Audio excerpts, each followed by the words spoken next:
আসসালামু আলাইকুম সকলকে। আজকে দুলাভাইয়ের সাথে মিষ্টি কিনতে গেছি। দুলাভাই শ্বশুরবাড়ি এসছে, তা শ্বশুরবাড়ি তো মিষ্টি নিয়ে চাইতে হবে। তো আমাদের দুলাভাই একটু অন্যরকম। সে হচ্ছে জামাই আগে আমাদের বাসায় এসছে, তারপরে আমাদের নিয়ে গেছে আমরা কী ধরনের মিষ্টি খাবো পছন্দ অনুযায়ী কিনতে।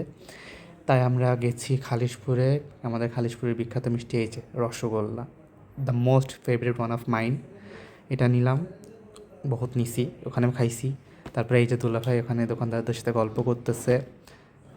মিষ্টিগুলো প্রায় শেষ, এটা ফ্রাইডে ছিল এই জন্য। দেন দুলাভাই একটু পাটফুট নিয়ে বের হইলো, ওখান থেকে বের হইলো ইনফিল নিয়ে একটু শখ করলো আর কি।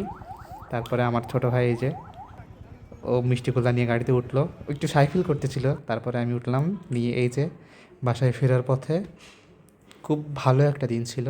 এসে জম্মার নামাজ পড়লাম তাড়াতাড়ি করে, এই জন্য বেশি ক্লিপ নিতে পারি নাই। That's it for today. অবশ্যই সাবস্ক্রাইব করে পাশে থাকবেন। ধন্যবাদ সবাইকে।